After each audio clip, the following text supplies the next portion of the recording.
peux pas monter de station aujourd'hui, tu peux au moins vendre de l'huile de moteur.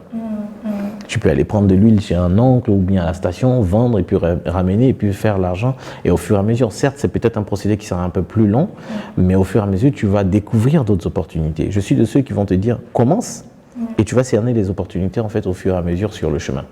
Je ne suis vraiment pas de ceux qui vont te dire, non, il faut avoir une vision à 360 degrés d'abord de la chose. La vision 360, tu l'as quand ton business a réellement commencé. Ouais. Mais sinon, avant ça, tu n'as pas besoin. Le phare d'une voiture éclaire simplement à 50-100 mètres. Et pourtant, c'est avec ça qu'on fait tout un voyage qui dure des millions de kilomètres. Donc, on n'a pas besoin de voir aussi loin.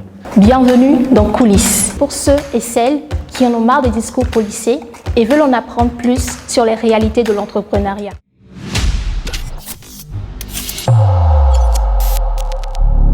Je suis Mylène Fricard, bienvenue dans Coulisses, une conversation qui dévoile les réalités des meilleurs entrepreneurs et créatifs africains, sans langue de bois.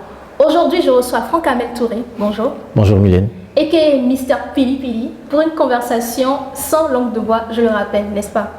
Tout à fait. Alors, commençons par la première chose. Quelle a été la chose la plus difficile avec Pili Pili quand tu as démarré? L'une des choses les plus difficiles, je pense que c'est la réalité du terrain. En fait, le fait que le terrain ne soit pas suffisamment organisé et qu'on ne soit pas forcément dans un état ou dans une société où tous les processus ont déjà été pensés en amont pour permettre et faciliter en fait l'installation de certains métiers.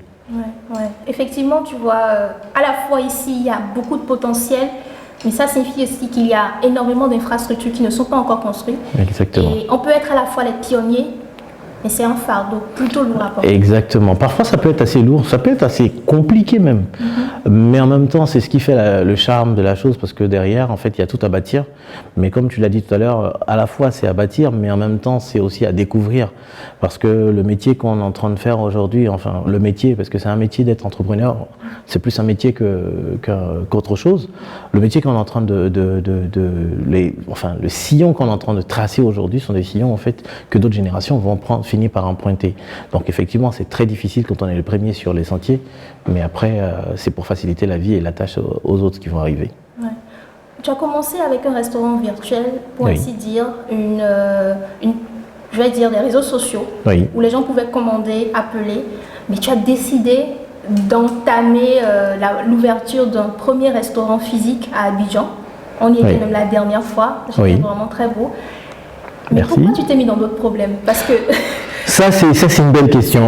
C'est totalement pas le même business, c'est pas la même approche. D'ailleurs, on essaie de revenir sur le cœur de métier qui est celui justement on parle de la restauration livrée. Pour ne pas parler vraiment de restauration virtuelle, on parle de restaurant virtuel et de restauration livrée. Effectivement, c'est carrément une autre problématique. Quand on est sur un restaurant physique et un restaurant virtuel, c'est pas la même chose. Disons que c'est la force des choses qui m'a poussé en fait à arriver sur un restaurant physique, parce qu'aujourd'hui, il faut savoir que les Ivoiriens sont tout ce qu'ils sont, ils sont prêts à entamer le virage du digital, mais ils ne sont pas 100% digital. Et je veux dire, ils accordent encore plus de crédibilité quand vous existez réellement et qu'ils peuvent mettre un doigt ou un point sur vous et ils savent où vous vous trouvez en fait. Et ça, c'était important. C'est très important. Je pense que toi aussi, de ton côté, tu dois être en train de te poser cette question entre la plateforme virtuelle et le fait de pouvoir exister en réel. On ne peut pas être 100% digital en Afrique. Je pense que ce n'est pas encore le temps. On peut s'en servir pour se lancer. Mais ça va être un peu difficile de se focuser uniquement sur ça. Tu sais, je pense énormément à la restauration parce que j'ai eu des exemples autour de moi de gens qui avaient commencé sur le digital et qui faisaient la livraison. Et justement, comme tu as dit, il y avait cette recherche de légitimité, leurs proches qui leur disaient « mais en fait, tu ne fais pas de la restauration tant que tu n'as pas un restaurant ». Et qui ont fait le choix de lancer leur restaurant.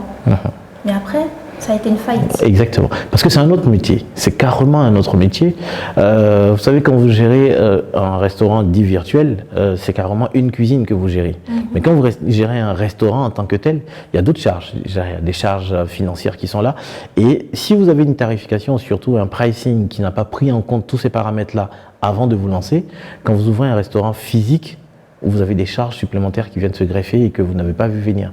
Et vous n'allez pas dire au client à qui vous vendiez, je ne sais pas, un pain, un sandwich à 1500 francs que demain vous allez augmenter, passer à 2500 parce que simplement vous êtes en restaurant physique. Ça, ils ne vont pas le comprendre. Et ça, c'est vraiment des choses. Réussir ce virage-là, ça demande en fait à ce que ça soit pensé en amont. Si c'est pas pensé en amont et que moi ça a été une contrainte de le lancer maintenant, mais ce n'était pas quelque chose qui n'était pas pensé auparavant, parce qu'on ambitionne de se positionner un peu comme les autres géants qui sont dans le secteur, même si ça met du temps. Je pense que tu as beaucoup en inspiration McDonald's. Exactement, c'est ça. Tu as travaillé soit à McDonald's, soit à McDonald's, c'est McDonald's, en fait, oui. Ok, donc c'était pas l'autre. Non, c'était pas l'autre. C'était McDo et ça a été une expérience mais vraiment fructueuse. Je pense que ça a été la plus belle expérience de la restauration et surtout une expérience de vie. C'est vrai que quand on est en train de faire le métier même en tant que tel, on n'est pas forcément inspiré par ça, mais je peux t'assurer que quand on sort de là, on est transformé. Parce que les méthodes de travail, on sait en fait ce que c'est qu'un processus pour pouvoir obtenir un résultat identique à divers niveaux. C'est une obsession même, c'est pratiquement une obsession. On fait, en tout cas quand moi j'ai créé Mister Pili Pili, j'ai fait en sorte que tout soit mis en processus. Donc de sorte à ce que même si c'est A ou B ou Z ou Y qui est en train de produire, que ça donne le même résultat. Et ça c'était hyper important. Il ne s'agit pas simplement de venir donner des ratios de recettes, mais il s'agit de s'assurer en fait que tous les standards soient les mêmes. Même pour le choix de la banane, de la loco, tout. Ça demande à identifier donc, des fournisseurs, ça demande à identifier des partenaires. Vous arrivez par exemple dans le restaurant, là en ce moment où tu t'es rendu justement, quand tu arrives dans le restaurant, il faut que les spots lumineux soient les mêmes. Donc si on remplace un spot, il faudrait qu'on remplace tous les autres. Donc tout ça, c'est une obsession que McDo en tout cas m'a transmis. Et franchement, c'est quelque chose qui aujourd'hui, c'est vrai que c'est assez complexe à le mettre sous nos cieux, mais c'est vraiment très important. C'est assez drôle parce qu'en France, on a l'habitude de dire, eh bien, tu finis au McDo comme une sorte de, voilà, presque comme une malédiction, comme un échec. Et c'est assez encourageant de voir comment est-ce que tu as pu t'inspirer de leur process pour pouvoir lancer Pili Pili. Et je te disais il y a quelques instants que la sauce de Pili Pili, c'est quelque chose que j'avais goûté la dernière fois lors de mon séjour et que j'ai voulu encore goûter cette fois parce que c'était caractéristique de 1 et de 2, très similaire. Je n'ai pas été dépaysée, je n'ai pas senti un changement au niveau de la recette, exactement. Mais du coup, toi, tu connais ton standard. Oui. Mais ça doit être beaucoup plus compliqué d'avoir une équipe qui intègre ça. Est-ce que tu n'as pas eu des difficultés à justement standardiser justement le goût Mister Pili Pili? Alors, l'un des avantages en fait de Mister Pili Pili, c'est que quand j'ai commencé, franchement, quand j'ai commencé et c'est moi-même qui le faisais. Donc, c'est pas comme si j'avais déjà dédié la tâche aux autres avant de commencer. Donc, j'ai eu à le faire, j'ai eu à mettre en place tous les processus avant d'intégrer les personnes. Et je me suis posé la question de savoir. Faut pas, en fait, si vous voulez, dans le langage McDo, si tu veux vraiment, dans le langage McDo, on a un langage qui est très important. C'est le langage de quand tu donnes une tâche à quelqu'un, il faudrait que n'importe qui soit capable. Ce quelqu'un-là doit être, même s'il est sorti de la classe de CP2, doit être capable de pouvoir reproduire la tâche. Donc, quand tu donnes une tâche, en fait, quand tu la confies à un de tes collaborateurs, il faudrait qu'il puisse le reproduire sans pour autant même qu'il soit là à l'école, même en voyant que les dessins. Donc c'est exactement ce qu'on a fait, ce qui fait qu'il y a très peu de choix. Par exemple, la banane, quand tu vas arriver, on va choisir pratiquement les mêmes bananes et un taux je ne sais pas si je dois dire mûrissement ou bien le fait que ça soit mûr en tout cas, de maturité au même niveau. On va choisir le même prestataire, le même fournisseur avec le même type de banane, avec tout. Donc ce qui laisse très peu de chance en fait au collaborateur qui va cuire ou qui va frire ces produits-là, en tout cas, de pouvoir faire une modification. Ouais. Donc il y a très peu de chances en fait. Et on ne choisit pas, c'est pour ça qu'on ne peut pas prendre la restauration ivoirienne, africaine, pour la mettre en restauration rapide, parce que ça va être, enfin dans ces processus-là, parce que ça va être très compliqué d'obtenir les mêmes choses, parce qu'il y a toujours les petites recettes de grand-mère et autres, tout ça. Ouais. C'est pas le cas. Ah mais du coup, là tout de suite, je me dis, ton positionnement c'est quand même du fast-food ivoirien. Oui, c'est du fast-food ivoirien. Alors, est-ce que c'est du fast-food ivoirien? C'est pas enfin, le produit en lui-même, c'est pas ivoirien. Ouais. Mais par contre, les ingrédients sont 100% ivoiriens. Ok. Voilà. Ok. Mais peu de gens le savent. Tu n'en es pas à ta première expérience professionnelle, oui. Je pense que quand tu es venu une fois, tu es reparti. Exactement. Et tu es revenu, ça a échoué. Enfin, tu peux me raconter. Alors, quand je suis arrivé la première fois, j'étais rentré en 2015 et je me suis lancé donc, dans le marketing. Et dans le marketing, je me suis retrouvé en fait face à un milieu qui était déjà, je ne parlerai pas de gangrène, mais je me suis retrouvé dans un milieu qui était un peu pris par une sorte de groupuscule qui avait déjà... Des clans. Voilà, il y avait des clans, voilà, Okay. tu m'as prêté les mots justement, il y avait des clans. Et ces clans-là, c'était très difficile en fait de se défaire, donc il fallait soit, quand tu rentres dans le digital, appartenir à tel clan pour avoir des faveurs de telle personne. Et moi, pour moi, il était hors de question de pouvoir arriver en fait à ce stade-là, donc du coup, j'ai préféré dire stop. Et puis ça m'a coûté parce que j'ai voulu aller aussi également à l'attaque du terrain. Après, c'était pas forcément la canalisation du business qui était problématique. Il y avait également le fait que il fallait aussi avoir une connaissance terrain que je n'avais pas. Et là, j'ai pris un sérieux coup de revers et là, j'ai perdu beaucoup d'argent parce que la majorité de tous les fonds que j'avais, justement, je les ai perdus cette période-là. Ouais, je pense que c'est un peu la vallée de la désillusion des Exactement. Cette arrogance parfois qu'on peut avoir de maîtriser les choses de loin. Exactement. Mais effectivement, la manière dont on construit les entreprises ici en Afrique, j'ai l'impression que c'est très spécifique à nous. C'est-à-dire avec les infrastructures telles qu'elles sont, la manière dont les gens pensent et tout, on a un terrain avec ces caractéristiques. Et donc quand tu es parti, est-ce que ça a affecté ta confiance en toi? Comment est-ce que tu t'es senti par rapport à cet échec? Par rapport au premier échec, non, je me suis pas mal senti parce que, si tu veux, l'échec en lui-même n'était pas vraiment problématique. Je suis de ceux qui se disent que l'échec est une vertu. D'ailleurs, c'est le titre d'un ouvrage que j'ai lu d'ailleurs et qui m'avait vraiment boosté avant de rentrer en Côte d'Ivoire. L'échec est une vertu. Je suis jamais venu en Côte d'Ivoire en me disant que tout allait marcher du premier coup, mais je me suis jamais venu aussi en me disant que j'allais perdre tout au premier coup. Donc non, je l'ai jamais vécu comme ça. Effectivement, ce que ça m'a ramené et ce que ça m'a rappelé, c'est ce que tu as dit tout à l'heure, c'est que on a cette arrogance là quand on arrive de l'étranger, on se dit ils ne savent pas. Moi, j'appelle ça faire le voyage dans le temps. Quand on est à l'étranger, et surtout quand on est dans des pays dits développés, on a une vision du futur. Et quand on arrive en fait en Afrique ou quand on arrive dans son pays, on est dans le présent. Et on se dit, bon, voici comment je vais mener les choses jusqu'au futur. Mais si ce n'est pas arrivé jusque-là, il y avait une raison.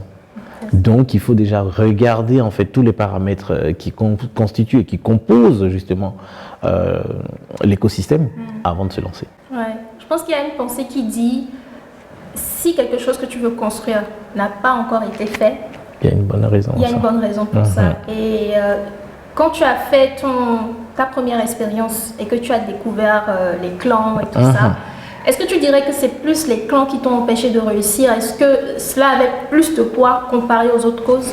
Mais je pense que si j'étais dans un clan, je pense que ça aurait été peut-être beaucoup plus facile. Après, je dis clan parce que c'est le mot qui arrive, mais en toute sincérité, je pense que comme dans tout business, il y a une question de mise en relation. Il y a le contact, ici, c'est pas dû au clan. C'est les relations B2B qui sont différentes. Voilà, les relations B2B sont très différentes en Afrique de celles qu'on peut avoir en Europe où tu fais ta prospection, tu tombes sur le décideur opérationnel, tu cherches à le rencontrer, tu lui fais une proposition, ça l'intéresse, il valide ou il valide pas. C'est pas pareil ici. Ici, il faut avoir cette introduction-là, cette personne qui va pouvoir t'introduire auprès du décideur opérationnel. Et puis, bon, on n'est pas encore sur des marchés où on fait des appels d'offres. Donc, c'est un peu difficile. Il y en a, mais les vraies décisions ne sont pas prises comme ça. Voilà. Ouais, je me plais souvent à dire que chez nous, les processus ne comptent pas, ce sont les personnes qui comptent. Exactement. Parce que justement, on a encore beaucoup à construire. Ces processus peuvent exister, mais souvent ce sont des copies des processus qui existent dans d'autres pays sans une véritable adaptation à nos réalités. Mais du coup, par rapport justement à nos réalités, quelle a été la plus terrible expérience que tu as pu avoir avec le restaurant physique? La plus terrible expérience, alors c'est pas vraiment une terrible expérience, c'est ce que je te disais tout à l'heure, c'est que tu vois par exemple dans les restaurants à l'étranger, tu as la plupart du temps, Tu arrives tout de suite, je repars en France, je dis que je veux lancer un restaurant, j'ouvre mon restaurant, je fais la liste ou l'inventaire de tout ce dont j'ai besoin, je cherche un partenaire ou un fournisseur pour chacun de ces produits, je serai livré directement au restaurant et je vais commencer à produire. Ce n'est pas le cas ici. Chaque jour, c'est une remise en cause perpétuelle de ce que tu as. Tu as un fournisseur avec lequel tu travailles, tu attends une livraison, il ne t'a pas livré, mais il ne comprend pas pourquoi tu es fâché en fait. Il ne comprend pas pourquoi est-ce que tu te plains, de quoi tu te plains. Mais tu comprends. En fait, c'est cette façon qu'on a dans la société aujourd'hui de minimiser les choses en fait qui est vraiment problématique. C'est-à-dire qu'on ne comprend pas en fait, tu ne peux pas en fait être comment je veux dire, pointilleux sur des détails. Ils n'arrivent pas à comprendre en fait. Beaucoup de personnes n'arrivent pas à comprendre. Quand bien même il y en a d'autres qui le comprennent, mais je veux dire tout le monde est mêlé en fait dans le même bain, donc c'est très difficile en fait. Il y a cette lenteur là. C'est vraiment cette lenteur, cette capacité à pouvoir relativiser tout. Tu ne m'as pas fourni mon poulet, tu ne m'as pas fourni mon voilà. Les partenaires même sont pas intéressés. C'est comme si je prends par exemple, j'ai un fournisseur de poulet que j'avais eu en son temps, avec qui je travaillais. J'ai travaillé avec eux, je faisais des commandes qui étaient assez conséquentes quand même. Mais à aucun moment, j'ai eu un commercial qui m'a appelé pour dire ben attends, tel point de vente est en train de faire vraiment des chiffres. Et quand je regarde, c'est grâce à vous qu'ils font ces chiffres-là. Parce que sur les points réels, on n'a pas autant de sorties de ce type de produit. Donc, est-ce que c'est possible que je vous rencontre pour qu'on mette en place en fait un vrai processus de ravitaillement et d'approvisionnement? J'ai jamais vu ça. J'ai jamais, et jusqu'à aujourd'hui, pour la plupart, même si aujourd'hui la manière de travailler est un peu différente, mais on ne voit pas ça en fait. C'est des choses qui n'intéressent pas. On n'est pas dans la proaction, dans la proactivité. On est plutôt du côté attentiste, c'est-à-dire que tant que le patron ou le décideur au-dessus ne va pas dire, bah, faut aller faire ça, on ne le fait pas. En fait, et c'est vraiment ça qui est dommage. J'ai l'impression, c'est une théorie, que nous avons énormément de commerce en Afrique. La culture du commerce est hyper développée. Par contre, la culture de grandir un business, de développer son réseau de partenaires, de pouvoir transmettre l'éducation qu'on a en tant que fondateur, en tant qu'entrepreneur à ses employés, c'est beaucoup plus compliqué. Et donc aujourd'hui, on a beaucoup de petits business qui vont mourir dès que le fondateur ou la fondatrice va mourir. Exactement. Mais pas beaucoup d'entreprises familiales. Donc aujourd'hui, face à toutes ces difficultés que tu rencontres au niveau des fournisseurs, est-ce que tu penses qu'une éducation des fournisseurs s'imposerait? Alors, on est fournisseur de quelqu'un d'autre forcément. Oui. Donc, je pense que c'est plus l'éducation de la raison pour laquelle on a créé son business. Les gens, la plupart du temps, créent leur business non pas pour, comment dire même déjà, pour chercher à le voir grandir, mais ils créent leur business plus dans l'intention de gagner de l'argent. Donc, à partir du moment où ils ont gain de cause, ils ont ce qu'ils veulent à l'instant T, pourquoi ? Quel est le principe en fait de se développer? Pourquoi est-ce que je vais vouloir me développer si quelque part j'ai pas besoin de... Ouais. Tu sais moi, ce qui est le plus difficile pour moi en entrepreneuriat, ce sont les émotions. Je trouve que tellement de choses se passent. En une journée surtout. C'est ça, en une seule journée, et tu peux passer par tellement d'émotions, tellement d'humeur. Comment tu les gères d'ailleurs? Ah ben, franchement je ne sais pas encore. Je ne sais pas encore parce que avant, ça me prenait peut-être 2 semaines pour me remettre d'une émotion. Mais j'ai découvert de plus en plus que le simple fait d'avoir un hobby, déjà, avoir un endroit où... Parce que c'est ça. Ou couper. C'est ça, parce que je fais ma passion, je vis de ma passion. Mais justement, ma passion est aussi ce qui m'apporte du stress en ce moment. Ce n'est plus comme avant où c'était juste ce que j'aimais faire et je le faisais au détriment du monde et de ce qu'ils pouvaient penser. Donc aujourd'hui, je dois trouver un espace réservé où je suis en mesure de mieux gérer mon stress, mais également être en mesure de maintenir un mental, je dirais, stable. Tu vois, et ça, c'est le plus compliqué. Comment toi tu fais? Alors, la gestion des émotions, elle est assez... Après, moi, je pense que la meilleure manière de le faire, je crois, je dirais pas, je vais te dire après comment je fais en ce moment, mais je pense que la meilleure manière de le faire, c'est d'être coupé, en fait, de ce genre.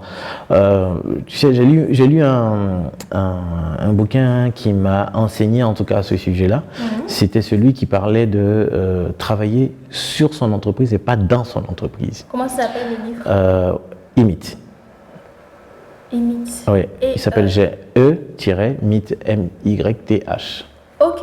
E-Myth, qui est un très bon bouquin, que je conseille d'ailleurs en tout cas, parce que c'est quelque chose qui va te permettre en fait vraiment de pouvoir partir à l'essentiel.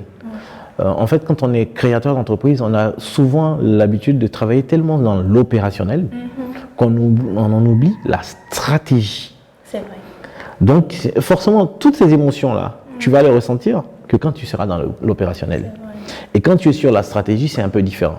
Et le problème de l'entrepreneur, c'est qu'il a du mal à déléguer. Et que quand il délègue pas, quand il délègue, en fait, la réalité, c'est que quand tu ne réussis pas à mettre en place des processus, c'est très difficile pour toi de pouvoir dire à quelqu'un, tu as fait ça mal ou bien tu as fait ça bien. Bon, j'ai fait mal. Qu'est-ce que j'ai fait mal, madame? Ça sera difficile pour toi de lui expliquer, de dire, mais c'est pas comme ça qu'on fait. Oui, mais si tu lui avais dit que dans la manière de faire, je prends par exemple le cas d'une couture, tu lui dis on pique deux fois, 3 fois, et puis ensuite on fait un espace, 2 fois, 3 fois on fait un espace, c'est beaucoup plus clair que de vouloir lui dire, faut piquer comme ça, et tant. Je ne sais pas si tu comprends un peu. Et tout ça, c'est source en fait de certaines frustrations au niveau de l'entrepreneur qu'il a du mal en fait à encaisser en se disant je ne comprends pas pourquoi tu fais pas ça. Moi, j'ai eu du mal aussi à accepter ça, à accepter comment les autres travaillaient autour de moi. Ça m'a valu par exemple des séparations avec certains collaborateurs, mais c'est des choses qui nous apprennent en fait pas mal de choses sur nous-mêmes et puis sur comment mettre en place des processus. C'était quand ton premier heartbreak de collaborateur? Parce que moi, j'en ai eu. Ah non, mais on en a beaucoup en Afrique. Surtout quand on est une PME, ouais, ça c'est sûr. On en a beaucoup, franchement. Et c'est pas, on ne sera pas les premiers, on ne sera pas les derniers. La première fois, je te promets que j'avais du mal à dormir la nuit, la veille. Moi, j'ai pleuré. Voilà, c'est ça. Moi, je ne vais pas arriver jusqu'à te dire que j'ai pleuré, mais ça a été difficile. Auquel point même que, quand je l'ai fait, en fait, j'ai voulu dire à la personne, je vais t'accompagner encore en dehors de... Mais bon, après, par la force des choses, tu en rencontres 2, 3, 4, et puis tu te dis, mais bon, si tu fais pas ça, de toute façon, c'est toi, ton entreprise qui prend un coup, soit c'est la personne qui... Mais tu n'as pas créé l'entreprise pour ça, quoi. C'est ça. En fait, il faut apprendre à muscler son cœur par rapport à beaucoup de choses dans le business. Et les gens n'ont pas vraiment cette idée de se séparer de collaborateurs. Tout à fait. On a fait le chemin, ça peut être... Et savoir qu'ils sont arrivés au bout de ce qu'ils pouvaient donner. Exactement. Totalement. Et c'est pour ça, en fait, que c'est très... Moi, auparavant, quand j'embauchais des personnes, et surtout sur ma première expérience professionnelle, quand je suis rentré en Côte d'Ivoire, auparavant, quand j'embauchais des personnes, c'était du genre... je le voyais tout de suite en CDI ou tout ça. Mais il y a un proverbe africain qui dit, quand tu arrives dans un village que tout le monde marche sur un pied, marche sur un pied. Je ne comprenais pas pourquoi est-ce que les grands groupes comme... les grands groupes français... américains ou je sais pas quoi, internationaux qui étaient calés, je me suis dit, mais pourquoi est-ce que ces gars-là n'embauchent pas en CDI, en contrat à durée indéterminée? Et là, tu comprends en fait que, ah non, champion, il y a peut-être des étapes à franchir, et il y a des postes sur lesquels tu vas pouvoir mettre, et encore, c'est pas vraiment des CDI, mais voilà, faut pas t'aventurer. Aujourd'hui, c'est sur ça que je suis en train de partir sur des collaborateurs qui vont donner d'eux-mêmes. Et puis, le vrai problème de ça, c'est vraiment le fait qu'il y a un manque de formation continue. Les gens, ils sont sur le terrain, ils sont à leur poste, ils ne pensent pas en fait à la continuité de leur formation pour pouvoir grandir et apporter de la valeur ajoutée. Quand vous le dites, on vous dit, mais écoute, moi, c'est pas pour toi que je fais mes études. Donc, voilà, j'ai fini de faire papier de blanc, je ne vais plus venir encore me prendre la tête avec quoi que ce soit. Donc, c'est normal en fait.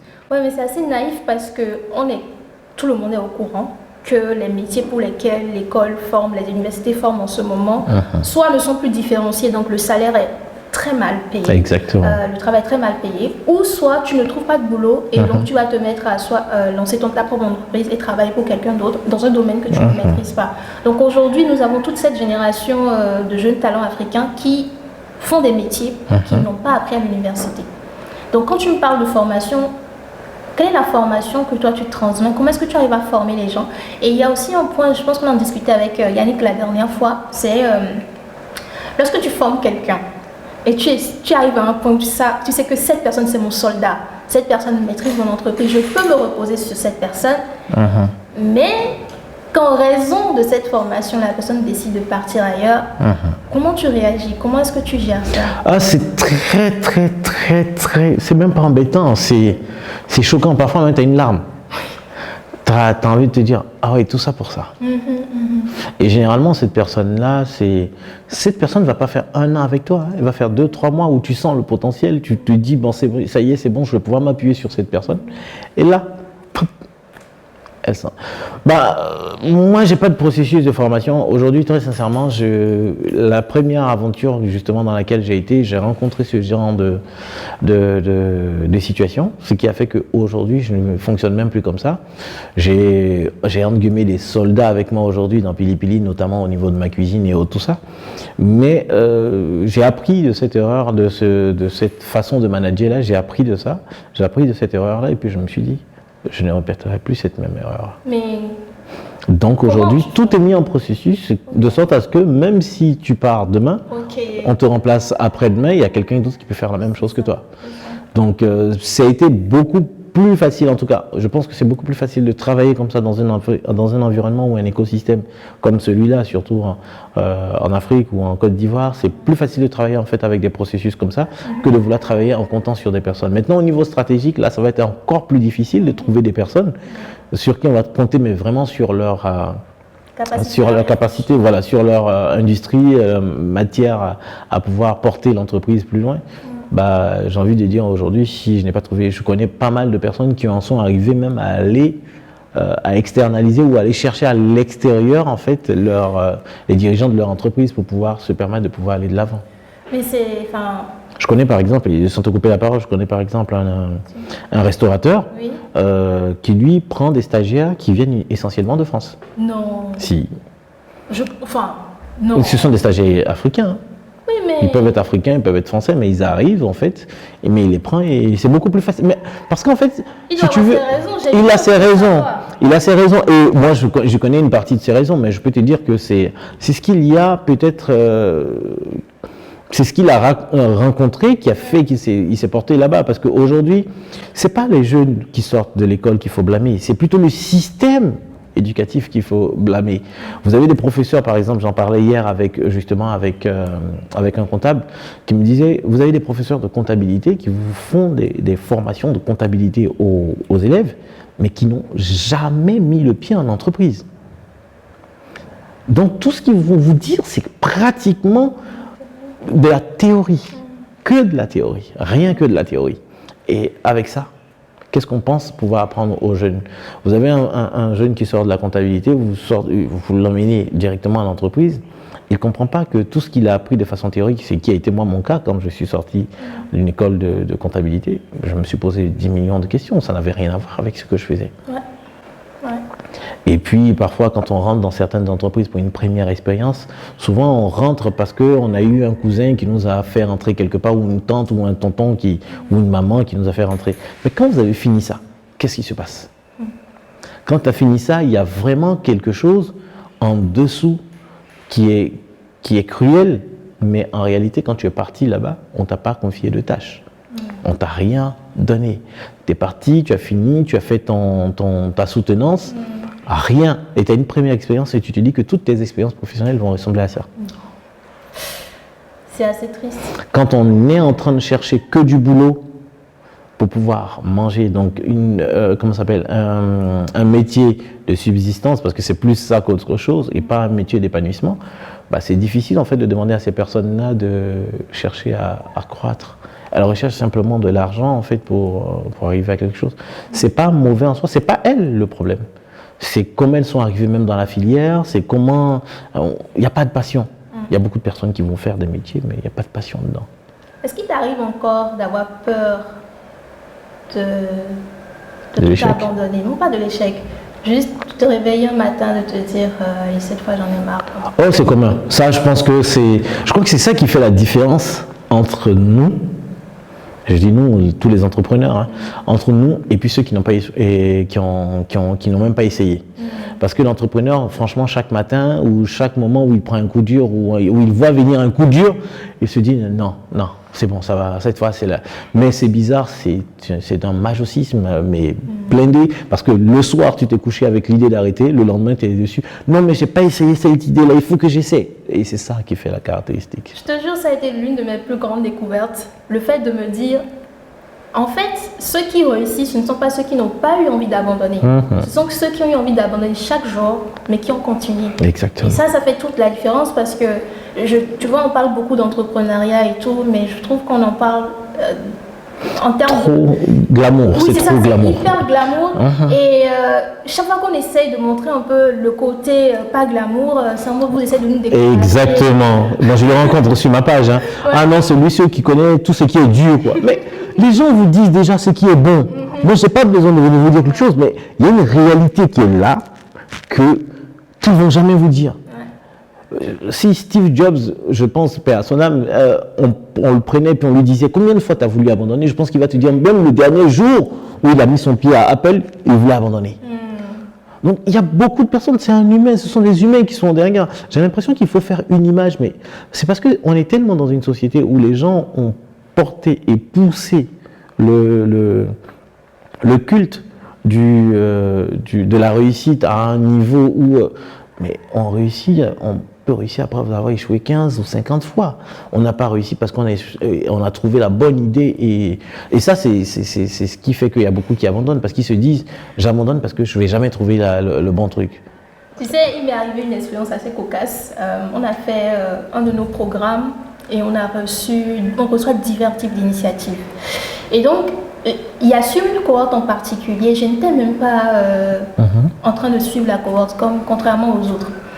Et une fois, j'ai eu l'idée de demander à la content manager d'Irao de créer une série, ce qui va s'appeler idées de monétisation. Donc l'idée, c'était de donner à notre communauté différentes idées de monétisation, de gagner de l'argent, de commencer quelque part. Et l'une de ces idées en particulier, c'était faire tu vois, les légumes, prédécouper les légumes et commencer à proposer ça aux bonnes dames, aux restaurants. Tu sais qu'on a eu un backlash d'une des participantes à cette cohorte-là, qui a dit qu'on a volé son idée et qu'en parlant de l'idée sur nos réseaux sociaux, on allait gâter son business.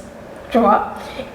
Tandis que cette idée de légumes prédécoupés... Moi, j'ai déjà entendu parler de ça ici. C'est le truc le plus basique qui existe. Tu tapes légumes prédécoupés sur Google, tu verras, je sais pas, tellement d'Africains, d'entrepreneurs qui l'ont déjà fait.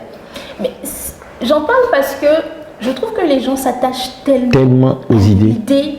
Et pas au processus même qui va fournir même la richesse, à la création de richesse, de valeur. Mais je ne sais pas comment le leur faire comprendre. C'est-à-dire, quand tu en parles, c'est mais après, je dois protéger mon idée, je ne veux pas qu'on me la vole. Mais on ne peut même pas protéger une idée. Ça n'existe même pas. Ça n'existe pas. Ça n'existe même pas dans la mesure où, quand tu vas le faire, tu ne peux pas aller directement à... je sais que comment on appelle, à l'institut qui gère en fait l'OAPI. Voilà.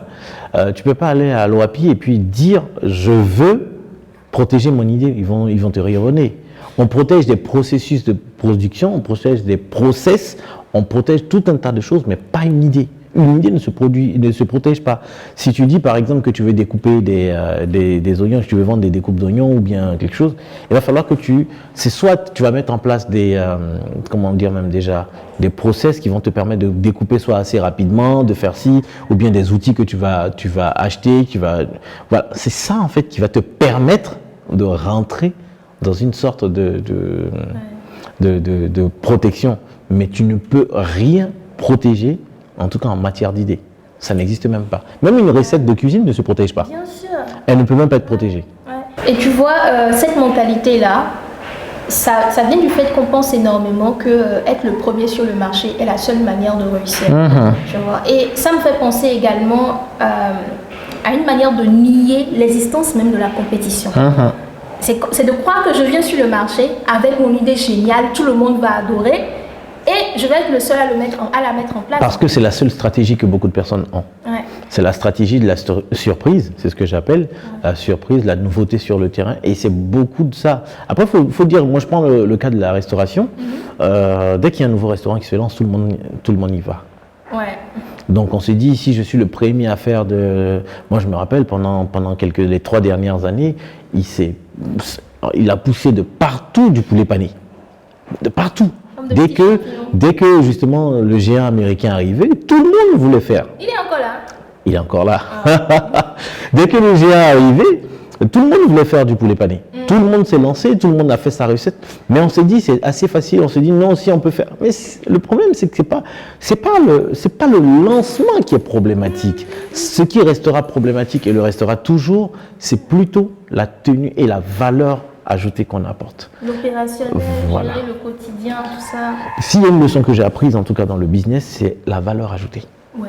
La valeur ajoutée est la notion la plus importante en tout, en économie. Tant que vous n'apportez aucune valeur, vous ne créez aucune richesse. Et ça, pour moi, c'était le plus important et ça a été vraiment le credo. Donc, dans tout, je cherche à savoir en fait quelle est la valeur ajoutée. Mais tu penses pas que le mot valeur ajoutée est très misleading? C'est-à-dire la plupart des gens ne comprennent pas ce que ça signifie une valeur ajoutée. C'est peut-être pour eux comme s'il fallait juste amener un changement. Ok, si les gens font du poulet pané avec l'huile de palme, je vais le faire avec l'huile rouge. Enfin, pour toi, valeur ajoutée, comment est-ce que tu as compris ça? La valeur ajoutée, pour moi, je l'ai compris comme étant quelque chose qui va nous différencier des autres. À partir du moment où tu fais tout pour te différencier des autres, tu vas faire tout pour apporter en fait aux autres quelque chose d'assez, comment je peux dire même déjà, d'assez, enfin, je vais un peu différenciant, exactement. C'est pour ça que je disais que j'allais un peu me répéter, mais c'est ça en fait qui est très difficile en fait à créer dans les entreprises et dans les business ici. Quand vous voyez par exemple une personne qui lance un business, un type de maquis, un lounge, tout le monde va lancer un lounge. Tu vois une personne qui fait ça, tout le monde fait, et il n'y a pas de facteur différenciant en fait. Ça fait que quand tu t'en vas dans un lounge, tu as l'impression d'avoir fait le tour de tous les lounges en fait. Et c'est malheureusement, ils arrivent dans ce qu'on appelle un océan rouge. Ils créent un océan rouge dans lequel ils sont dedans comme des requins en train de manger la seule proie qu'ils ont et à rougir cet océan-là. Moi, j'ai tendance à chercher toujours les océans bleus, c'est-à-dire à toujours quitter donc le rouge pour aller dans le bleu pour savoir en fait ce qu'il y a. Effectivement, quand tu arrives sur ce qu'il y a, tu peux faire la même chose. Et puis, même sur une petite échelle, tu peux rester dans le même type de business, mais cibler un seul type de clientèle. Pas forcément aller chercher tout le monde. C'est ça, en fait, quand on parle de valeur ajoutée, se différencier, ce n'est pas forcément se différencier, pas une innovation. On peut faire la même chose, mais peut-être s'adresser différemment, avoir une personnalité de marque qui permet d'attirer un certain type de personnes. Quelqu'un peut vendre en B2C. Par exemple, si tu prends Stripe et Aiden, Aiden, c'est basiquement la même chose que Stripe. Exactement. Peu de gens connaissent Aiden, alors que Aiden est beaucoup plus profitable. Exactement. Mais c'est parce qu'il s'adresse aux entreprises, tandis que Stripe, c'est plus pour le B2C. Exactement. Et on voit quand même beaucoup d'exemples ici. Et une chose qui me fait beaucoup rigoler, c'est la peur que les gens ont d'être copiés.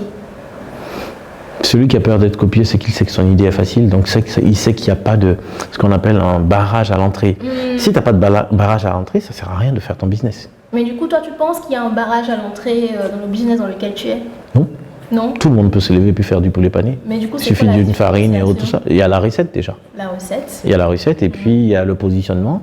Nous, on s'est positionné sur un truc purement africain, donc des épices. C'est pour ça que des épices et surtout du piment. Et c'est pour ça que c'est très difficile en fait pour les autres de se dire, mais quand ils arrivent chez nous, mais pourquoi vous ne faites pas non pimenté? C'est un positionnement. Oui.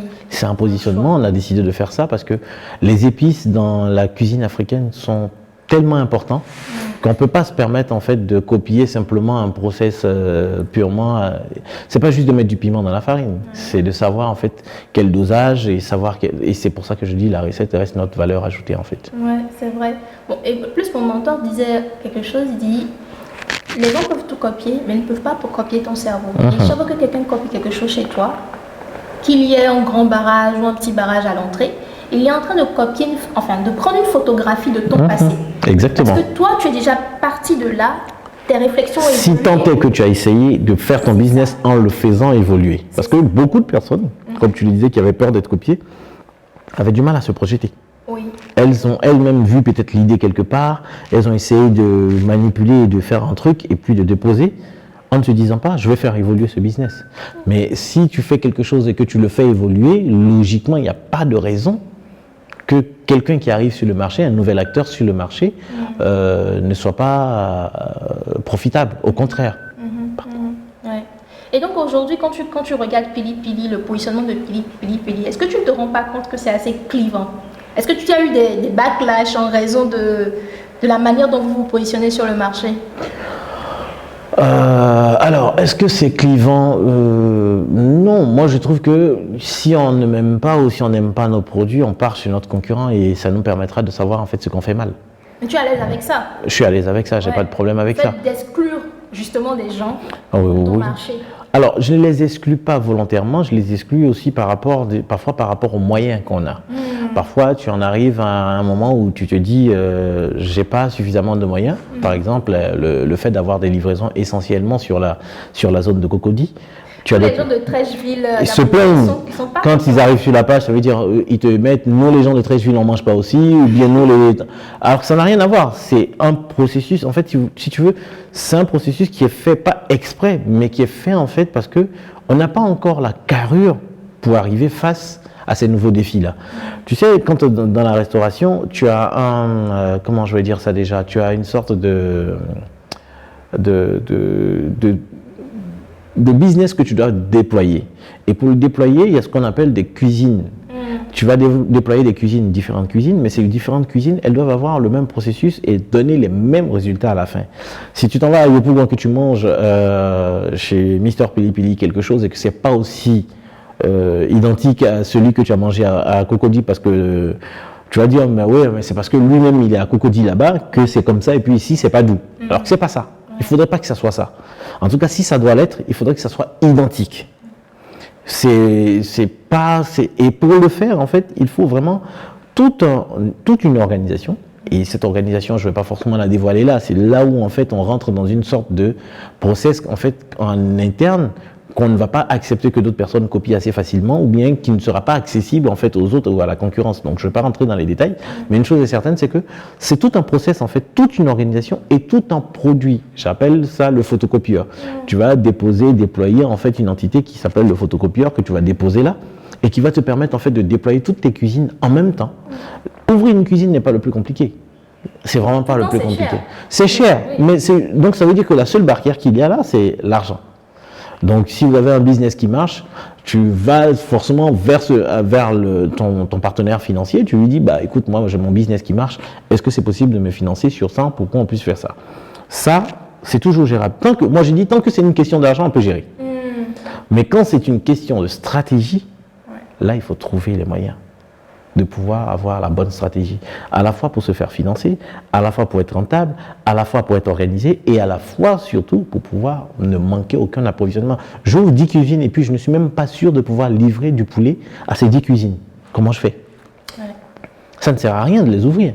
Je vais les ouvrir, je vais avoir des charges. Peut-être que sur le champ, je vais pouvoir régler 2, 3 commandes qui sont sur Yopougon, sur Koumassi, sur Marcory, sur Bingerville et autres. Mais quand le lendemain, elles vont vouloir commander et qu'elles ne vont pas avoir du poulet, on va lui dire on est fermé. On va dire, ah lui là, c'est comme ça son histoire là. C'est un jour c'est gagné, un jour c'est perdu. Donc voilà. Et c'est pas ça en fait. Quand tu rentres dans un tel processus, il faut l'avoir préparé en amont. Et ça c'est très important. Et ça va mettre du temps, mais ça mettra le temps qu'il faut. Par exemple pour Marcory, on peut l'ouvrir. Mais le problème, c'est qu'on n'a pas encore fini de trouver. Il y a le recrutement, il y a les personnes, il y a les hommes, il y a les moyens, il y a les outils pour contrôler. Parce que ce n'est pas juste de faire quelque chose, mais il faut aussi savoir contrôler en fait tout ça. Voilà. Mais tu sais, c'est assez surprenant parce que l'entrepreneur, par définition, c'est celui qui prend un risque. Mais en même temps, j'ai remarqué qu'il faut être conscient des risques qu'on prend parce que là, par exemple, il y a une certaine humilité dans ton expansion, c'est-à-dire tu reconnais les moyens que tu as là tout de suite pour ne pas faire des choix qui pourraient par exemple affecter le business existant à la recherche de gains de gains supplémentaires. Oui, alors c'est totalement ça. Et même si tu venais aujourd'hui à me dire, bah, écoute, Mister Pili Pili, je vous donne 500 millions pour vous développer tout de suite, je vais te dire non. Non, je vais te dire tout de suite. Il y a des gens qui recherchent activement. C'est vrai, mais le problème, c'est qu'il faut que je sois franc avec moi-même. Oui. Combien de personnes je vais pouvoir former aujourd'hui pour pouvoir répondre à ce processus? Est-ce que le marché même est super mûr pour que je puisse m'installer et ouvrir autant? C'est ça. Ouais. Voilà. Je sais aujourd'hui, par expérience, qu'on peut faire. Donc, on a fait des études de marché sur la zone de Bingerville-Faya. On a fait une étude de marché sur la zone de. De Marcory. Ces deux zones, on les connaît. On a plus ou moins évalué ces deux zones. Donc, je sais que si j'ouvre sur cette zone-là, voici tel besoin. Est-ce que je les ai? Non. Mais je vais aller prendre de l'argent. Je vais prendre cet argent-là, je vais venir avec cet argent, et puis qu'est-ce que je vais faire? C'est ça.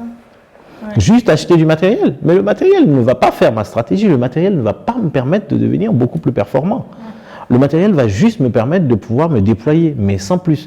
L'argent, c'est ce que j'ai toujours appelé, l'argent, c'est le facteur multiplicateur, mais pas le facteur développeur. Avis à toutes les personnes qui pensent que leur projet n'a pas encore marché ou bien qui ne se sont pas encore lancés en raison de l'argent. On est tous d'accord que c'est une excuse. Dans beaucoup de cas, effectivement, on a besoin d'un certain degré d'investissement pour commencer, mais il faut être conscient de ce qu'on a, de ses moyens. Exactement. Le proverbe dit, quand on n'a pas encore ce qu'on aime, il faut aimer ce qu'on a et commencer avec. Exactement. Commencer avec. Tu sais, on fait cette conversation une après-midi parce que tu m'as expliqué que ta journée était organisée d'une certaine manière. Quel a été l'élément déclencheur qui a amené ce type d'organisation et parle-moi un peu de cette organisation. Déjà, c'est le quotidien qui m'a poussé justement à arriver jusque-là. La restauration, la plupart du temps, ce qu'on va voir en fait dans la journée, c'est vraiment l'iceberg. Quand on arrive et qu'on a le service, c'est l'iceberg. Mais la partie immergée en fait de l'iceberg, c'est vraiment tout ce qui est préparatif. Et en général, ça commence à partir de 8h, 7h30 pour un service qui commence à midi. Ça commence à partir de 7h30, 8h.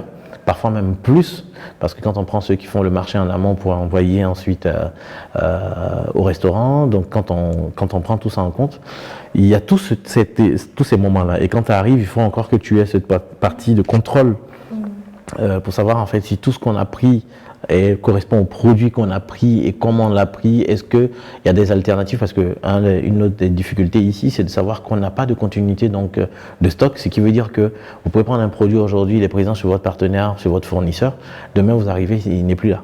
Voilà, il n'y a pas un ravitaillement en continu, donc du coup il faut improviser et il faut se dire bon, il faut que je connaisse en fait les différents produits, les alternatives qu'il y a. Donc toutes ces problématiques là, il faut pouvoir y répondre en fait dans la journée, dans la matinée, avant que le service ne commence. Donc quand tu peux pas y répondre, si tu n'es pas présent à ce moment précis, puisque c'est toi qui centralise quand même un ensemble de décisions, ça sera difficile en fait pour les partenaires, enfin pour tes collaborateurs de prendre cette décision-là. Donc il est préférable dans ce genre de situation d'être présent toute la matinée jusqu'au lancement du service, peut-être voir s'il y a des couacs dans le service, quelque chose, et puis voilà. Ok. Et donc du coup tu as organisé ta vie, ta journée autour de ça. Donc le matin, tu es au restaurant, tu gères tout cet aspect préparation. Et le soir, qu'est-ce que tu fais? L'après-midi, en général, c'est plus sur la stratégie que je travaille. C'est là où je vais rencontrer d'autres partenaires que j'appelle partenaires, par exemple les comptables, faire tout ce qui est démarche éventuellement. Voilà, c'est vraiment toute une organisation. Tout est fait en sorte que le matin, quand j'arrive à 8h30, et puis l'après-midi, à partir de 13h30, je commence à travailler vraiment sur tout ce qui est processus communication, marketing, par exemple, les publications, puisqu'on est présent uniquement sur les réseaux sociaux, les publications qu'on va faire le mois prochain, par exemple, les photos, choisir les shoots qu'on va faire, puisque c'est toujours moi qui fais les photos encore. Donc tous ces trucs-là, il faut les choisir, il faut les préparer pour que derrière, ça ne soit pas un produit du hasard. On va aller étudier, par exemple, toutes les anciennes publications qui sont passées, qui ont été correctes, qui ont été bien suivies, qui ont généré du chiffre, et ensuite ramener ça ensuite dans le mois et puis reproduire la même chose en fait, pour voir si ça marche encore. Donc en fait, ce dont on parlait par rapport au fait d'être dans l'opérationnel et de ne pas souvent sortir la tête pour regarder la stratégie. Tu as trouvé un compromis dans ta journée pour avoir du temps pour l'opérationnel et puis du temps pour la stratégie. En sachant que chaque jour a son élément et a son thème, a sa thématique. Par exemple, je prends les mardis. Les mardis sont dédiés à la fiscalité. Les mardis sont dédiés à la finance. Les mercredis sont dédiés au marketing et à la communication. Les jeudis à la comptabilité, fiscalité et autres, puisque c'est ce jour-là que je rencontre le comptable. Ensuite, les vendredis, je les dédie généralement à la recherche et développement, si on doit chercher de nouveaux produits, faire des tests ou bien relancer, ou bien faire des photos, faire des shoots, voilà, tous ces trucs-là. Donc le comptable, est-ce que tu le vois chaque semaine ou c'est quoi la périodicité? C'est vraiment en fonction déjà on a fixé une date, un jour dans la semaine. C'est tous les jeudis, on se voit tous les jeudis, de façon opérationnelle, c'est comme ça. Après, s'il y a des besoins, en fait, là, il y a le comptable, en fait, qui vient pour les enregistrements des opérations. Et puis, il y a le chef comptable, en fait, que je rencontre, en fait, pour la stratégie, en fait. Il faut savoir que Mister Pili Pili appartient à un groupe, en fait, et que ce groupe-là a organisé, en fait, les différents types d'activités à l'intérieur. Et quand je parle avec le comptable en chef, c'est vraiment pour comprendre, en fait, qu'on est bien sur la même longueur d'onde en fait en ce qui concerne ce qui concerne la trésorerie et la finance de l'entreprise. Et tu as parlé de réseaux sociaux, du fait que Pili Pili opérait principalement sur les réseaux sociaux. Je crois me rappeler qu'on n'a pas eu beaucoup de facilité à discuter sur les réseaux sociaux parce que tu as supprimé tous tes réseaux. Exactement, sur mon téléphone. Parce que c'est quelque chose qui nous prend tellement de temps. On peut se retrouver à poster quelque chose et puis les gens ne peuvent pas se rendre compte qu'à partir du moment où ils ont tous leurs réseaux sociaux sur leur téléphone, ça veut dire qu'ils ont la capacité, surtout quand on a une certaine communauté, on a la capacité d'être contacté par tout le monde, ce qui en soi n'est pas mauvais, mais ça vous donne combien de possibilités? Il y a vous-même vos propres contacts déjà qui peuvent vous appeler, peuvent vous écrire par SMS ou par Messenger, par WhatsApp. Vous avez ces personnes supplémentaires qui vont pouvoir le faire également. Vous pouvez vous retrouver facilement sur un réseau ou sur tous vos réseaux avec une centaine de messages par jour. Vous ne pouvez pas y répondre. Sans compter les notifications, la gestion des pages, le management des communautés sur lesquelles vous êtes, vous ne vous en sortirez pas. Donc si on n'a pas d'organisation dessus et qu'on ne sait pas faire la part des choses et se dire là maintenant je suis en train de parler comptabilité, je ne vais pas aller prendre un commentaire et y répondre, on ne peut pas s'en sortir. Et il y a beaucoup d'entrepreneurs qui disent oui mais moi mon business je le développe, mais ils le développent, mais si vous leur parlez de stratégie, vous leur parlez de quelque chose, moi ce temps-là, je préfère me former, aller sur une plateforme, me former, avoir des informations sur Open Classroom, savoir en fait comment on gère la finance de l'entreprise, qu'est-ce qu'un cash flow, c'est beaucoup plus important en fait. Parce que soit on a créé une entreprise et on la développe, ou soit on y est pour se donner la star mania quoi. Mais bon. Et surtout, avec les réseaux sociaux aujourd'hui, comme tu le dis, quand on a une certaine communauté, tu es noyé. Exactement. Tu n'es pas forcément noyé sous du message qualitatif. D'ailleurs, comment tu fais toi-même? Moi par exemple, ce que j'ai fait, c'est que j'ai désactivé tous mes réseaux, les notifications des réseaux. Donc, je choisis le moment où je dois aller regarder un réseau social. Mais je t'avoue, ta solution, je trouve qu'elle est radicale, elle est efficace en fait. La seule crainte que j'ai tout le temps, c'est que je suis encore à l'aspect content et stratégie social media. Donc énormément de curation que je fais pour les contenus, ça vient aussi de ma présence là-bas. Mais je t'avoue vraiment, je pense de plus en plus à une méthode différente.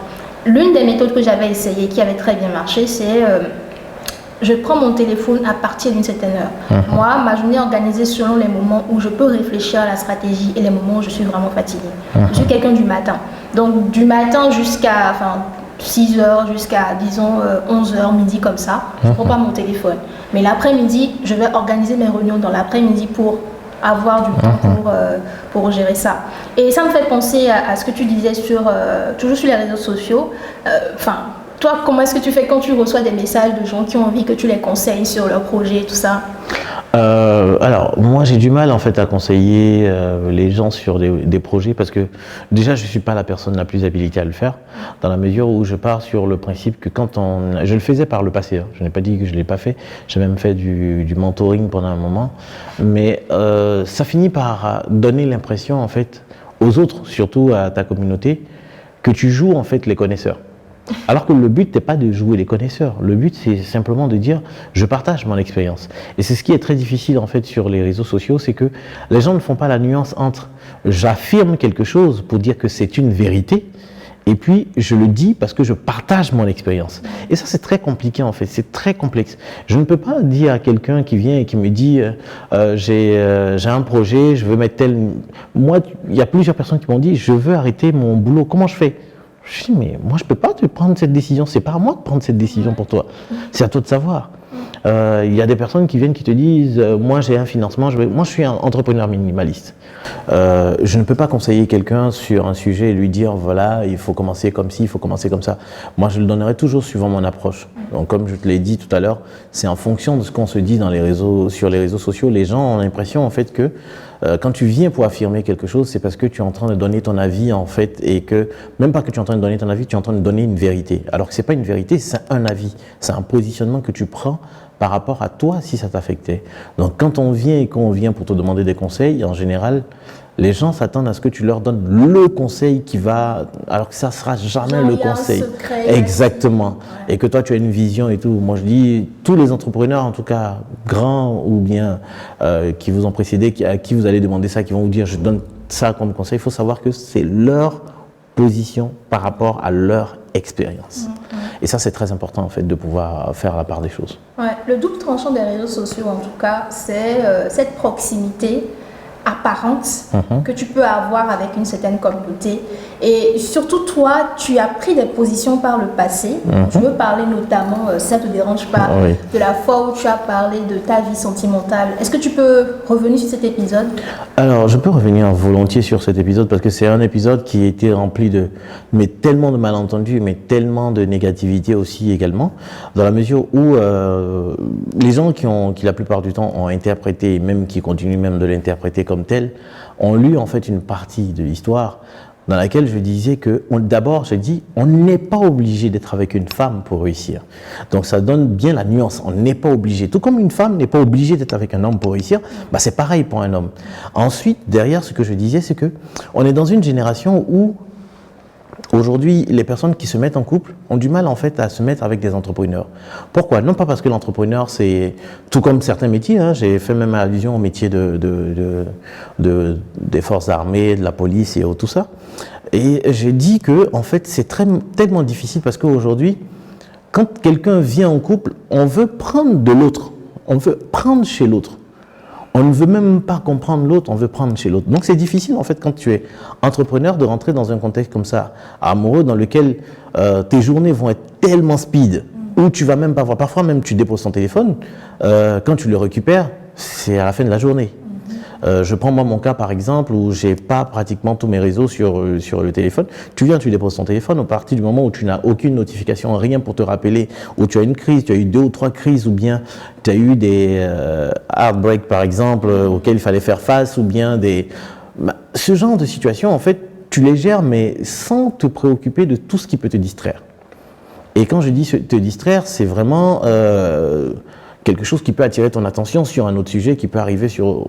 Voilà. Donc j'ai affirmé en fait que ce n'était pas possible en fait dans cette génération-là d'avoir un certain nombre de personnes qui pouvaient en fait penser à se mettre avec un entrepreneur tellement ces personnes étaient pressées en fait dans la relation. C'est pas, on ne peut pas s'appeler. On peut s'appeler, mais on ne peut pas s'appeler et être H24 sur soi. J'ai eu la chance de tomber sur une personne aujourd'hui qui a compris ça, qui aujourd'hui passe... Au lieu que moi je passe le plus clair de mon temps dans son environnement, ou bien que je crée un environnement pour qu'on passe le plus clair de notre temps, elle a compris le peu de temps qu'elle a, elle le passe dans mon environnement. Ce qui me permet de pouvoir aujourd'hui, nous permet de pouvoir avoir une certaine vie, certains moments ensemble. C'est pas tous les jours, mais ces moments-là, on essaie d'en profiter. Et ça, c'est ce que je dis quand vous vous mettez avec un entrepreneur, apprenez en fait à savoir en fait comment rentrer dans sa vie. Parce que ce soit une femme, que ce soit un homme, tu ne peux pas être un homme et puis rentrer dans la vie d'une entrepreneur et puis te dire c'est bon, il faut qu'elle m'appelle, pourquoi elle ne m'a pas appelé, mais attends, tu sais quelles sont ses préoccupations? Est-ce que les impôts lui ont écrit? Est-ce que... Je ne sais pas, il y a quelque chose. À moins qu'on soit arrivé au stade du partage de biens et encore, en général, c'est une aventure très solitaire. J'essaie de comprendre ce que tu dis. Et je me demande, enfin, quand je prends le cas que tu as donné, ta partenaire a pris sur elle pour venir dans ton univers, s'adapter à ton agenda. Pas totalement comme ça. Mais est-ce que la réciproque était vraie? Est-ce que toi, tu t'adaptes aussi à son agenda, sachant qu'elle aussi, elle est... Mais totalement, parce que c'est pas problématique en fait. Ce que j'essayais de dire justement dans mes propos et où il fallait le nuancer, c'est de comprendre en fait que Autant ce n'est pas valable pour moi, autant c'est valable pour moi ce que je dis, mais autant c'est valable pour l'autre. Okay. Je prends par exemple une situation inverse où je me suis retrouvé en fait avec quelqu'un pendant mon aventure entrepreneuriale qui avait débuté. Je me retrouve avec la personne finit son boulot à 17h30. Moi je finis à 21h, 22h. Tu me dis à 22h de partir te voir, alors que tu finis à 17h30. Qu'est-ce qui t'empêche de venir au bureau ou au boulot, me rencontrer dans mon univers, qu'on puisse passer du temps? C'est tout ça que j'appelle en fait savoir créer des moments en fait. Ouais. C'est pas juste de se dire on est ensemble, c'est classique. Le week-end, je veux qu'on parte à Assini, on va faire ça. Mais l'entrepreneur déjà, je suis pas sûr, en tout cas débutant, pour quelqu'un qui débute, les moyens, c'est ce qui fait défaut. Quand on a envie de tout maximiser sur son business pour essayer de le faire se développer. Donc c'est pas maintenant qu'on va aller dépenser de l'argent en fait dans des week-ends et puis passer des moments. Tu veux avoir des moments solo, mais quand on va l'appeler au boulot, qu'est-ce qui va se passer? Tu vas accepter qu'il parte? Je crois que le principal reproche que j'ai suivi un peu le buzz et tout, le principal reproche que les gens ont eu à faire, c'est que par ton propos, ils comprenaient que l'entrepreneur n'a pas le temps d'aimer quelqu'un. Et aimer quelqu'un, cela suppose avoir du temps pour cette personne, pouvoir être là, penser à cette personne, lui écrire spontanément. Je pense qu'on est tous d'accord qu'un petit message de la personne avec qui tu es, ça peut te faire plaisir. Mais ce que toi, tu essayes de dire, si je comprends bien, c'est il peut arriver des moments où cela ne sera pas Pas une évidence, exactement. Et donc, il faudrait une compréhension. Exactement. C'est dans la mesure où même dans mon poste en question, et qui n'a jamais été modifié d'ailleurs, c'est marqué, ce n'est pas toujours. Quand tu sais que toujours, tu n'auras pas forcément le temps, ou tu n'auras pas le temps de tomber, de prendre ton téléphone ou bien de contacter la personne, on me dit, mais à quel moment tu aimes quelqu'un sans pour autant la contacter? On aime nos parents, mais je ne suis pas sûr qu'on les appelle aujourd'hui tous les jours. Voilà. Pour moi, une preuve. C'est un drame. Voilà, c'est un drame aujourd'hui, mais parce qu'aujourd'hui, on est en train de se chercher aussi professionnellement et qu'on est en train de chercher. Mais on ne les appelle pas non plus. On ne les appelle pas. On peut rester 1 semaine, 2 semaines sans appeler nos parents. Est-ce que ça montre un manque d'amour pour nos parents? Non. Donc, il faut savoir relativiser et puis se dire que s'il ne m'a pas appelé dans la journée, voilà. En gros, ce que je suis en train de dire, c'est qu'il y a des relations qui peuvent être hyper toxiques. À la fois quand on est entrepreneur, même quand on est travailleur, il y a des gens qui vont vous bouffer votre énergie quand vous êtes en train de travailler, qui vont vous dire pourquoi tu ne m'as pas appelé en sachant très bien que tu es au travail et qu'on t'a dit que sur ton lieu de travail, tu ne dois pas avoir de téléphone portable, tu dois pas, mais cette personne va te bouffer. Et voilà, c'est ce genre de choses en fait que... Pouvoir, je vais dire, gérer les attentes qu'on peut avoir à sortir avec quelqu'un qui a énormément de temps. Surtout quand il débute. Surtout ça. Ouais.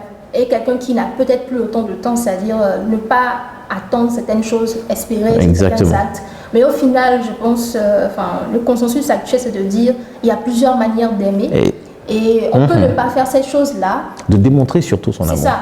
On peut ne pas faire ces choses-là et pourtant aimer la personne. Ailleurs, quoi. C'est-à-dire, aujourd'hui, toi, tu peux décider que la meilleure manière de démontrer ton amour pour ton partenaire serait... de lui faire offrir des fleurs chaque fois que je me... Voilà. C'est ça, ou juste de bloquer 1 semaine dans ton agenda, de dire je me concentre sur toi uniquement, en sachant que quand vous allez quitter ces 1 semaine-là, tu ne pourras plus être présent. Voilà, et que la personne comprenne en fait le sens de ce moment passé avec elle et en se disant ah ouais, il n'a pas de temps, ou bien elle n'a pas de temps, mais elle passe quand même du temps avec moi. Ou bien voilà, de savoir relativiser. C'est pas que l'entrepreneur qui a ce genre de problème. Je persiste de signe sur ce truc-là, c'est vraiment pas que l'entrepreneur. Il y a beaucoup de métiers qui demandent en fait de la présence vraiment en continu. Mais généralement, c'est toute activité qui est débutante. Revenons un peu sur les réseaux sociaux en général. Aujourd'hui, j'ai l'impression que tu as fragmenté ta personne, ta personnalité sur différents personnages, si je peux le dire ainsi. C'est bien ça. Donc on a Pili Pili, oui. On a Mister Pili Pili, oui. Et on a Franck Armel Touré, exactement. Qui est ton nom à l'état civil. Exactement. Explique-moi un peu cette fragmentation et son utilité. Alors, cette fragmentation, c'est pour faire la part des choses, parce que Mister Pili Pili, c'est carrément le restaurant. En fait, Mister Pili Pili est connu parce que c'est que l'entreprise, c'est que cette entreprise de mon groupe qu'on connaît. Mais sinon, il y a d'autres entreprises à l'intérieur du groupe et sur d'autres domaines.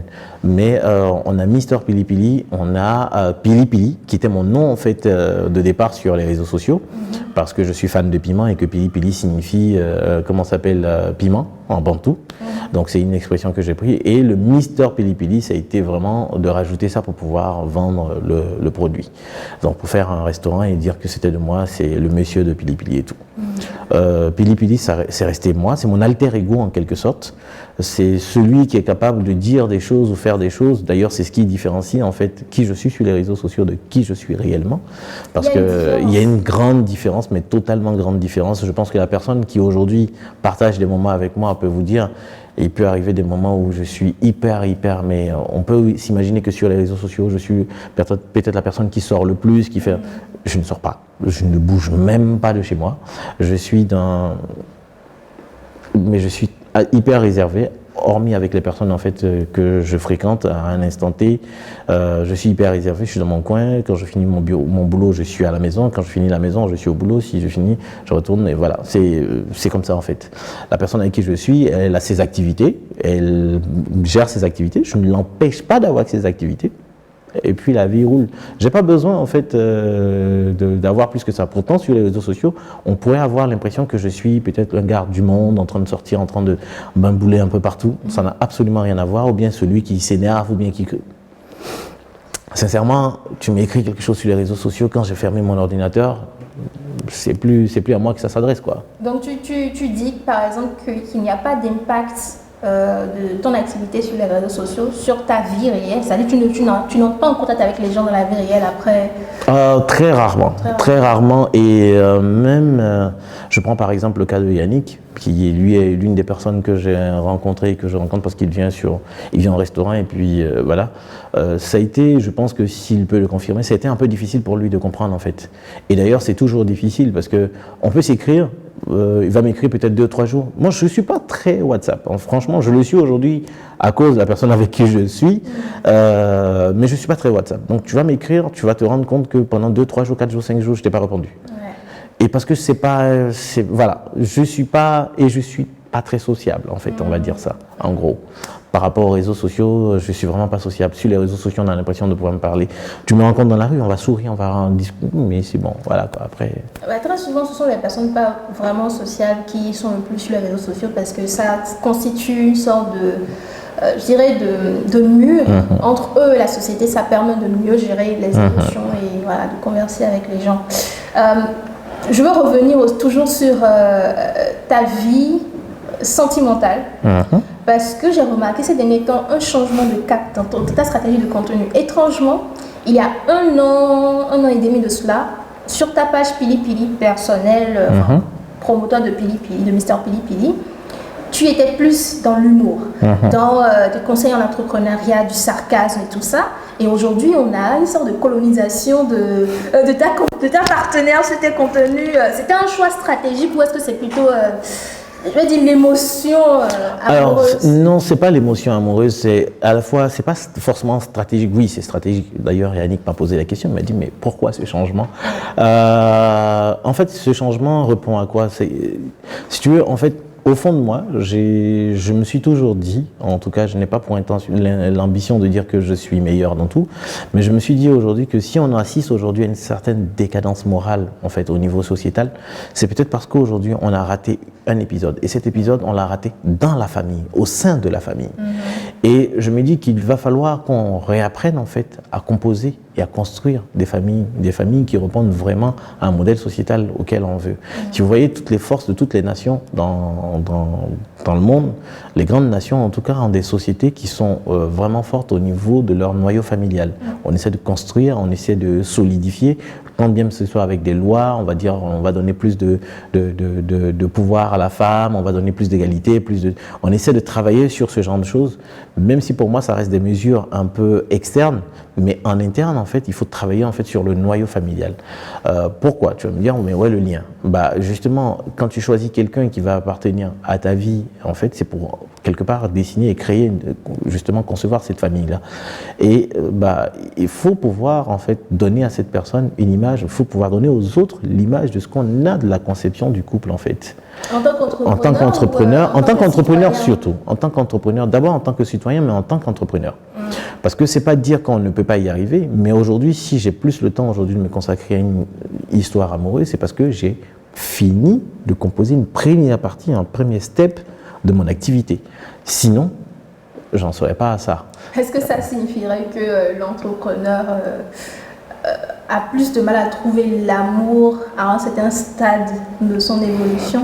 Je ne sais pas s'il a plus de mal à trouver l'amour, mais je pense que toi, tu peux me répondre aussi à ce sujet-là. Non, moi, c'est pas accident.